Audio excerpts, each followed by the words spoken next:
कल युग में कल की भगवान आएंगे और कल की भगवान के आने से पहले उत्तर प्रदेश के संभल में उनका मंदिर बन रहा है कल की धाम, जिसका शिलान्यास प्रधानमंत्री नरेंद्र मोदी कर चुके हैं। और अब कल की धाम मंदिर की शिलाओं का पूजन का कार्यक्रम भी शुरू हो चुका है, शिलादान हो रहा है। हमारे साथ कल की धाम के पीठाधीश्वर आचार्य प्रमोद कृष्णम जी हैं, जो पिछले 18-19 सालों से मैं लगातार देख रहा हूं कि वो यहाँ पर जिस तरह से मेहनत कर रहे हैं। अब उनकी मेहनत जो है वो रंग ला चुकी है और जो सपना उन्होंने देखा था वो 18-19 सालों में साकार हो चुका है। हमारे साथ सीधे बात करने के लिए हैं आचार्य प्रमोद कृष्णम जी। सर, ये बताइए, आपकी हमारी मुलाकात 18-19 साल पहले यहीं पर हुई थी।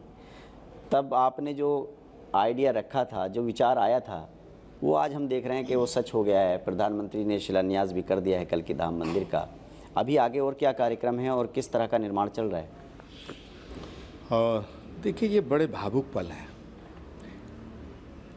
ये श्रद्धा का और आस्था का विषय है। 18 वर्ष पूर्व जो संकल्प लिया गया कि जहाँ भगवान का अवतार होगा, हमारे धर्म ग्रंथों में ये लिखा हुआ है कि भगवान का कलयुग में श्री कल्की नारायण के रूप में अवतार होगा और इसी धरती पे होगा जी। संभल उसमें मेंशन है, 24 कोस की परिधि भी मेंशन है। एक श्लोक है श्रीमद् भागवत का, संभल ग्राम मुखस्य ब्राह्मणस्य महात्मना भवने विष्णु यशस्य कल की प्रादुर्भविष्यति। तो जिस स्थान पे भगवान का अवतार होगा, उनके अवतार से पहले वहाँ धाम बनना चाहिए, ये हमने संकल्प लिया। अंत में वो समय आया कि जब भारत के यशस्वी प्रधानमंत्री नरेंद्र मोदी जी ने 19 फरवरी 2024 को आकर के इसका शिलान्यास किया। उनके करकमलों से जो आधारशिला रखी गई जी, उससे हमारे संकल्प को और शक्ति मिल गई, हमारा संकल्प और विराट हो गया। और आज हमें ये बताते हुए बड़ी खुशी हो रही है, बड़ा हर्ष का विषय है कि मंदिर निर्माण के लिए जो तैयारियां हैं वो पूरी कर ली गई हैं। देश के कोने कोने से वो सब लोग आ रहे हैं जो श्री कल्की धाम में अपने हाथों से शिलाएं लगाएंगे, शिलादान करेंगे। तो ये जो इस बार का श्री कल्की महोत्सव है, जो 19 वर्ष से हो रहा था, जिसकी प्रतीक्षा थी, जिसका इंतज़ार था, ये इसी दिन के लिए था। आपने अभी तक कोई और पार्टी तो ज्वाइन की नहीं है? कांग्रेस से अभी भी मोहब्बत है क्या? नहीं। सवाल कांग्रेस का नहीं है, भाजपा का नहीं है। सवाल भाजपा और कांग्रेस का नहीं है, सवाल देश का है। सवाल भाजपा का नहीं है, भारत का है। और भारत के प्रधानमंत्री नरेंद्र मोदी जी के प्रधानमंत्रित्व काल में सनातन को ऊंचाइयां मिली हैं। सनातन का एक नया युग शुरू हुआ है। जहां भगवान आया, उनका मंदिर बन के तैयार हो गया। 22 जनवरी 2024 को उसकी प्राण प्रतिष्ठा हुई। और जहां भगवान आएगा, उसकी आधारशिला रखी गई 19 फरवरी 2024 को।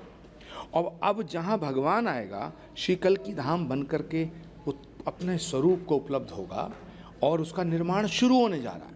उसके निर्माण के लिए ही ये शिलाएं जो आई हैं, इनको सभी भक्त अपने अपने कर कमलों से गर्भगृह में स्थापित करेंगे। कल सुबह से शुरू हो जाएगा जो पूजा का कार्यक्रम है, हवन शुरू हो जाएगा। तो कौन कौन मुख्य अतिथि इस बार आ रहे हैं, जो 5 दिन कल की महोत्सव चलने वाला है हर साल की तरह?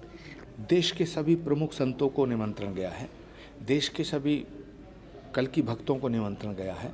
और भगवान के धाम में आने के लिए निमंत्रण की ज़रूरत नहीं होती। फारूक अब्दुल्ला जी से बातचीत हो रही है आपके? नहीं, फारूक अब्दुल्ला से मेरे बहुत अच्छे रिश्ते हैं। मेरे वो बहुत ही, मैं उन्हें बड़ा प्यार करता हूँ। वो अलग बात है कि उनकी आइडियोलॉजी कभी कभी भारत के खिलाफ हो जाती है, और जो भारत के खिलाफ उनकी आइडियोलॉजी होती है, भारत के खिलाफ अगर कोई उनकी पार्टी बयान देती है तो मैं उसका विरोध करता हूँ। लेकिन यहाँ पर तो कल की धाम में वो कई बार आए और जो भजन है वो भी उन्होंने मंच से गाया। तो आपके संबंध और रिश्ते तो हैं, इस बार आएंगे कि नहीं वो? एक्चुअली फारूक अब्दुल्ला साहब बहुत अच्छे इंसान हैं, बड़े नेक इंसान हैं, और मैं ऐसा मानता हूँ वो देशभक्त इंसान है। लेकिन उनकी जो सोहबत है ना, जब से वो राहुल गांधी की संगत में आए हैं और ये वामपंथियों की संगत में आए हैं, तब से थोड़ा भटक गए हैं। मैं उनसे बात करूंगा कि भाई, आप जैसे राष्ट्रभक्त को नरेंद्र मोदी के साथ खड़ा होना चाहिए, देश के साथ खड़ा होना चाहिए। ये बताइए कि प्रधानमंत्री नरेंद्र मोदी आपके दोस्त हैं। अब उनके दोस्त जो हैं ट्रम्प साहब, वो राष्ट्रपति बनने जा रहे हैं अमेरिका के, बढ़त उनको मिल गई है। तो अब तो अच्छे दिन आ जाएंगे। और देखिए, नरेंद्र मोदी जी एक ऐसी शख्सियत है, नरेंद्र मोदी एक ऐसे नेता हैं जो सिर्फ भारत के नहीं रह गए, पूरे विश्व के नेता के रूप में नरेंद्र मोदी उभरे हैं।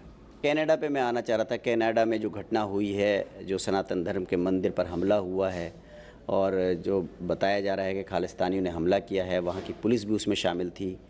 तो आपको क्या लगता है कि प्रधानमंत्री को इस पर किस स्तर पर जाकर कार्रवाई करनी चाहिए?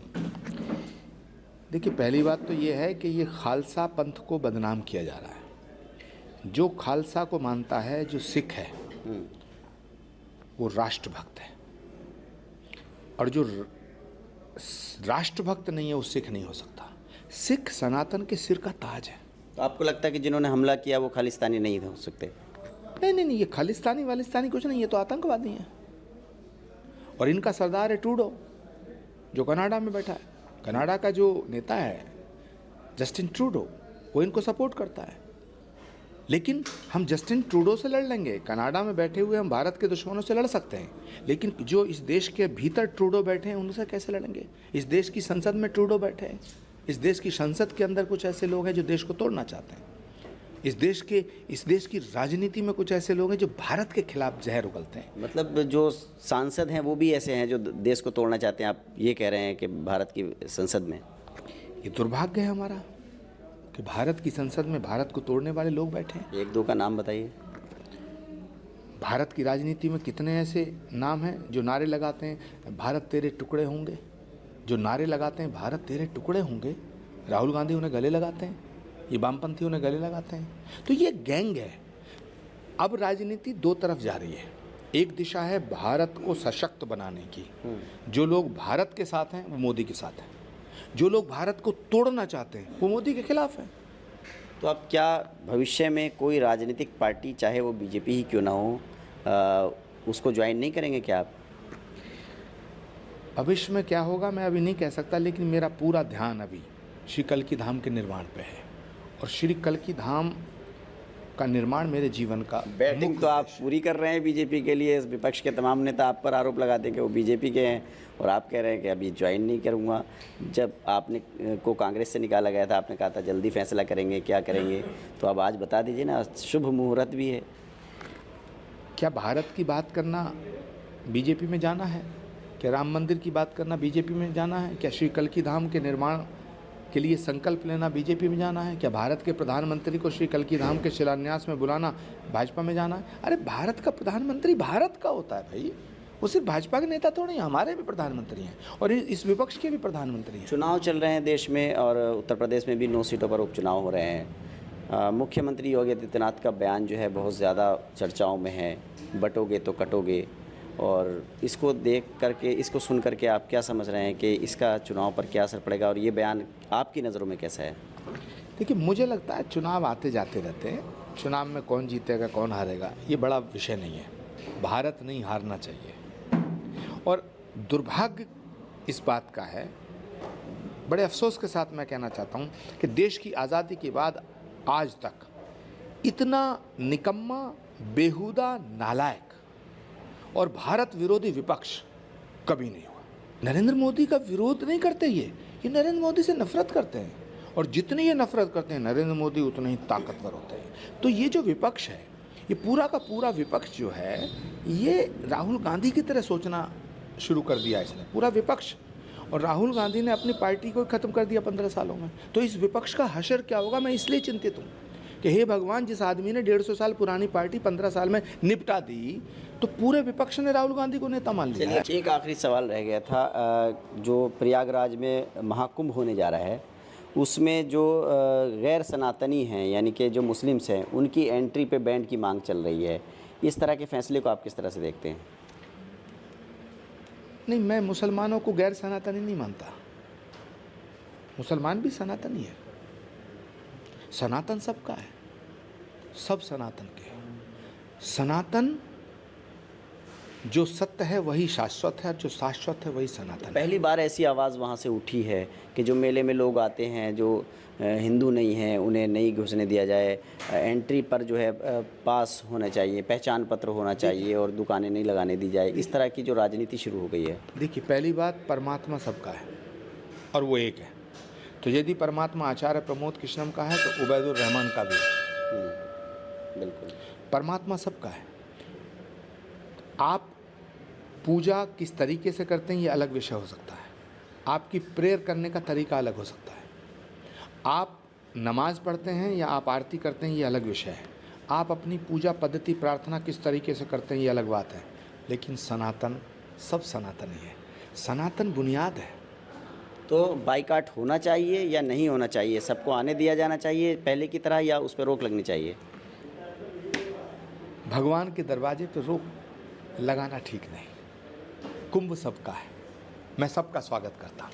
देखिए, आचार्य प्रमोद कृष्णम जी हैं जो अपने बेबाक अंदाज के लिए पहचाने जाते हैं, और उन्होंने जहां धर्म के बारे में बिल्कुल साफ बात कही कि भगवान के दर पर किसी को रोका नहीं जाना चाहिए, तो कुंभ के मेले में जिस तरह की बातें शुरू हो रही हैं उसको वो पसंद नहीं कर रहे हैं। साथ ही साथ राजनीतिक सवालों का भी उन्होंने खुलकर जवाब दिया और राहुल गांधी पर जमकर निशाना साधा है। तो अगले 5 दिन संभल में कल की महोत्सव होने वाला है, जहां पर कल की धाम मंदिर का निर्माण चल रहा है, और बड़ी बड़ी देश की जो धार्मिक हस्तियां हैं, राजनीतिक हस्तियां हैं और जो कलाकार हैं वो यहां पर हर साल की तरह इस साल भी आने वाले हैं, और कल से ये कार्यक्रम शुरू होने जा रहा है।